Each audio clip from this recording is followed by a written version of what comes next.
had it not been for my wife, who's like an artist and finds beauty. And when she finds beauty, she needs to talk about it. Like, why do you do that? Keeps asking me these curiosity instead of judgment, curiosity instead of judgment questions. And this idea of championing each other, women especially, and if there's 15 seats at this table, and one of those seats is only dedicated for the women, or 2, let's say, that's like the number right now. That's basically getting on boards and being given positions of power, or being given chairs at tables where decisions are made. That's generally what the ratio is right now. And imagine being a woman in the world and feeling like you are doing great work, but there's only these 2 seats out of the whole population of this company. Of course, we are going to be scared about celebrating that other woman's success, because it's this idea and this mentality of more for her means less for me, because there's only this 1 or 2 seat at the table. It makes sense, right? So you wonder why women are quote unquote catty, or they have some big feelings as it relates to some of their successes or another woman's success in the same world. It's because of this scarcity mentality that's been planted among us and inside of us since the time we were little, right? It makes perfect sense. And what I know to be true about the women's national team is that we never competed against each other. We were always competing with each other. It's this all boats rise mentality. Yes. And we were genuinely happy for each other, because here's for me how I kind of have to break it down. Like when Alex Morgan scored a goal, I wasn't like, oh gosh, I'm so jealous of her.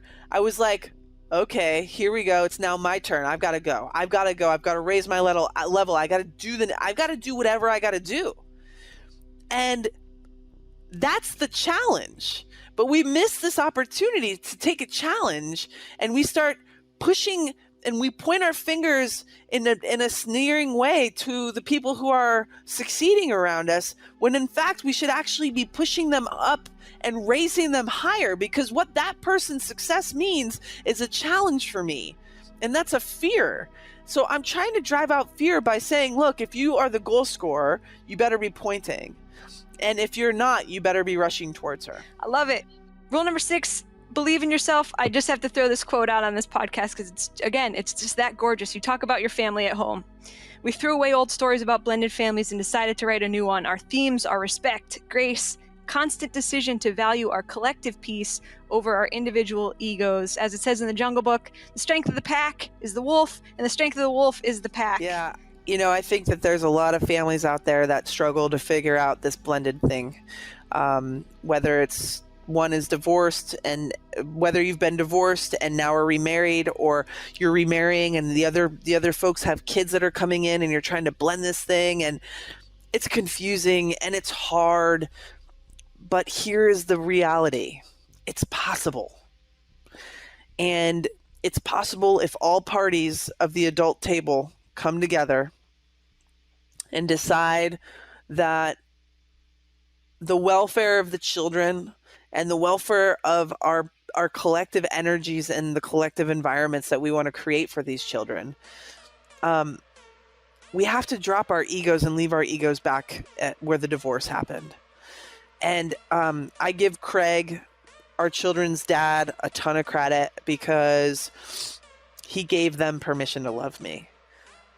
It wasn't the easiest situation for him and our children also.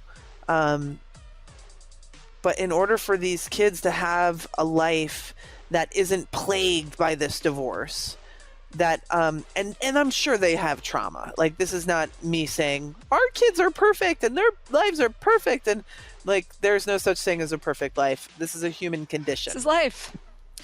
But I'm so blessed that Glennon raised these kids to be who they are, and that Craig is and me and Glennon are all co-parents, and we are all trying to figure out this messy world together. Parents out there have to remember that their children are half mother and father, right? And I know that there's all kinds of families out there. I know that there's lesbians and gay men that have children. But if you have a traditional family where there's one mother and one father and they have children, and then you get divorced and you are talking crap about your child's parent, the other half of them, it's mind-blowing. Like, those are scars. Those are things that don't go away. And I don't believe that we need to bring our kids into the divorce like that. I believe we can rise above it.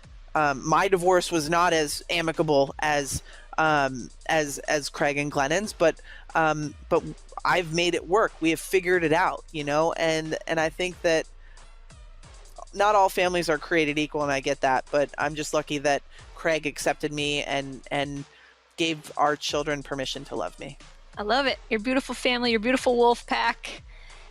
One of my little wolves just popped in here, and I want him to say hello. It's Tony. Tony, it's Abby. How are you? What's up, Abby, Tony? How's it going?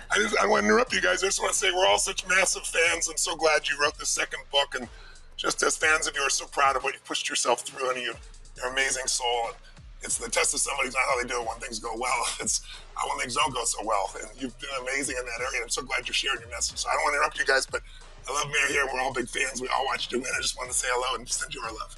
Thanks, man. Love you so much. I hope you're doing well. All right. Thank you. All the best. And go pick up Wolfpack and read Forward too, because they're both amazing. Awesome. Abby, thank you. Thank you.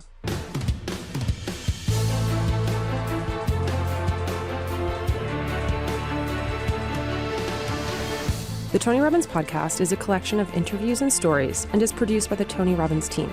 Copyright Robbins Research International.